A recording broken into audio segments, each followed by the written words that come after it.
अगर आप ये 3 स्टेप्स जो भी मैं डिस्कस करने वाला हूँ आईसीआर यूजी 2022 में स्पेसिफिकली एग्रीकल्चर सेक्शन के लिए फॉलो करते हो तब आपको आईसीआर यूजी क्रैक करने से कोई नहीं रोक सकता।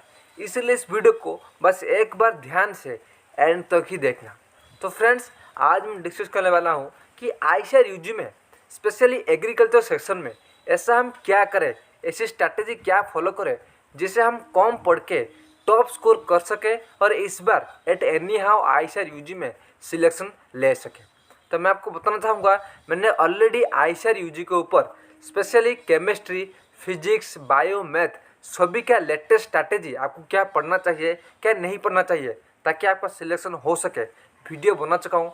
जाके वन बाय वन देख लेना ताकि आपके दिमाग में जितने भी डाउट है सब कुछ क्लियर हो सके। ओके, अब आता हूँ पॉइंट में कि आईसीआर यूजी में एग्रीकल्चर सेक्शन में टॉप करने के लिए कोई ट्रिक है या फिर नहीं। जो बता रहा हूँ मैंने मेरा खुद का 4 साल वेस्ट किया है इस आईसीआर फील्ड में, उसके बेसिस पर ही बता रहा हूँ, ध्यान से सुनो।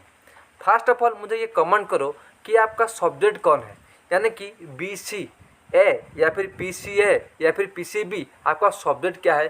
प्लीज़ काइंडली मुझे नीचे कमेंट करना, मैं आपको रिप्लाई दूंगा कि आप इस बार क्या पढ़े क्या नहीं। ओके, क्योंकि आईसीआर यूजी क्रैक करना इतना टफ नहीं है। अगर आप स्मार्ट स्ट्रैटेजी के साथ फॉलो करोगे, आईसीआर यूजी लिमिटेड कंटेंट पढ़ोगे तब आपका सिलेक्शन हो जाएगा। अगर आप इधर उधर पढ़ोगे, सिलेबस के पीछे भागोगे तो आपका कभी भी आईसीआर यूजी सिलेक्शन नहीं हो सकता। क्योंकि मैंने यही सेम गलती किया था, मुझे कुछ पता नहीं था क्या पढ़ना है क्या छोड़ना है। आपको पता होगा अगर आप 80% सिलेबस जो भी आता है उसे कवर कर लेते हो तो आप डेफिनेटली कट ऑफ क्लियर कर जाओगे और आपका सिलेक्शन हो जाएगा। लेकिन अगर आप इधर उधर की चीज़ें पढ़ोगे आपका सिलेक्शन कभी भी नहीं होगा। ओके, अब आता है पॉइंट पर कि एग्रीकल्चर सेक्शन में आपको क्या पढ़ना है क्या नहीं। फर्स्ट पॉइंट है, आपको कट ऑफ क्लियर करने पर फोकस देना पड़ेगा। मतलब अगर आपका सब्जेक्ट ABC यानी कि एग्रीकल्चर, बायोलॉजी और केमिस्ट्री है, आपको फास्ट फोकस करना है बायोलॉजी और केमिस्ट्री। अगर आप बायोलॉजी और केमिस्ट्री का जो भी इंपॉर्टेंट चैप्टर है मैंने डिस्कस किया है, नीचे डिस्क्रिप्शन में चेक कर लेना, नहीं तो टेलीग्राम ज्वाइन कर देना। बस उतना कंटेंट पढ़ना है जितना आपको कट ऑफ क्लियर हो जाए।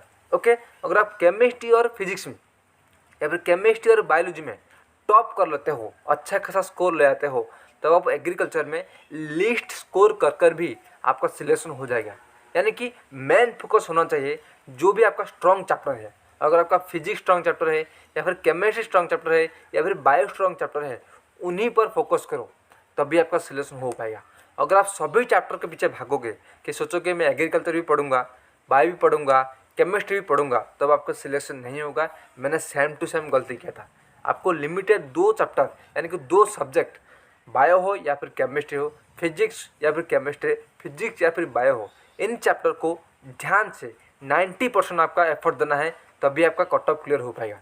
एग्रीकल्चर सेक्शन एक ऑप्शनल सेक्शन है जिसका कोई लिमिटेड सिलेबस नहीं होता, उसे लास्ट में जो भी बताऊंगा उसे कवर करना है तभी आपका सिलेक्शन हो पाएगा। सेकेंड पॉइंट है, आपको क्या करना है, लिमिटेड कंटेंट। ओके, मतलब आपको जितना कंटेंट पढ़ना है जिससे आपका कट ऑफ क्लियर हो सके उसे ही पढ़ना है। आप सब कुछ पढ़ोगे तो आपका सिलेक्शन नहीं होगा।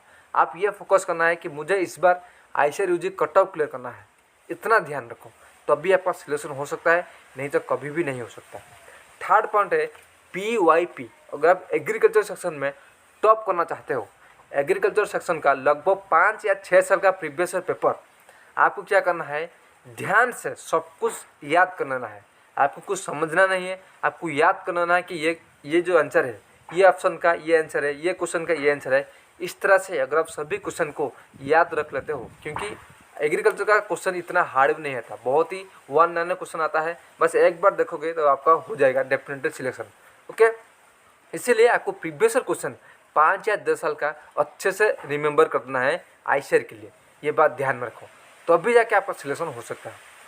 सेकंड जो पॉइंट है कि आपको क्या करना है, नेवर गेस। मतलब अगर आपका सब्जेक्ट BCA है, बायोलॉजी, केमिस्ट्री और एग्रीकल्चर है, या फिर फिजिक्स, केमिस्ट्री, एग्रीकल्चर है, आपको बायो केमिस्ट्री या फिर फिजिक्स केमिस्ट्री में टॉप करना है। जितना आपको आता है सब कुछ 100% देना है। लेकिन एग्रीकल्चर सेक्शन में जितना भी क्वेश्चन है, भले ही 50 में से 10 या 15 क्वेश्चन सही तरह से करेक्ट आए, आपको उसी क्वेश्चन को अटेम्प्ट करना है। जितना ना आए प्लीज़ काइंडली उसे गैस मत करिए। अगर आप गैस करके करेक्ट करोगे तो आपका नेगेटिव मार्किंग चला जाएगा, आपका सिलेक्शन नहीं होगा। मैंने 3-4 वेस्ट किया है इसी गलती की वजह से। मैं सोच रहा था कि अगर मैं गैस करके मार दो टिक ए या फिर बी तो मेरा सिलेक्शन हो सकता है, लेकिन ये मेरा गलत कंसेप्ट था। अगर आप सिर्फ 2 सब्जेक्ट फिजिक्स और केमिस्ट्री, बायोफिजिक्स, इन 2 चैप्टर को 100% फोकस कर पढ़ लेते हो तो आपको एग्रीकल्चर को करने की ज़रूरत नहीं है। जितना भी एग्रीकल्चर आएगा उसमें जितना भी आपको 100% कॉन्फिडेंस होगा कि ये मुझे करना है, तो अभी जाके उसे कवर करो, आपका सिलेक्शन हो सकता है। नहीं तो अगर आप इधर उधर भागोगे आपका सिलेक्शन नहीं हो सकता। जो ये मेरे मानना है, जिस तरह से मैंने क्रैक किया था आपको बता दिया। ओके, अगर आप नोट्स पढ़ना चाहते हो, पेड नोट्स, बस नीचे कमेंट दिया सेक्शन में, आपको नंबर दिया है, मुझे कॉल कर देना, आपको नोट प्रोवाइड कर दूंगा। उतना पढ़ो, उतना वीडियो पढ़ो, आपका सिलेक्शन हो जाएगा, नहीं तो कभी भी सिलेक्शन नहीं होगा। ये बात ध्यान में रखो। ओके, तो फ्रेंड्स आज ने इतना ही, मिलते हैं नेक्स्ट वीडियो में। तब तक के लिए खुश रहिए, कीप स्माइलिंग।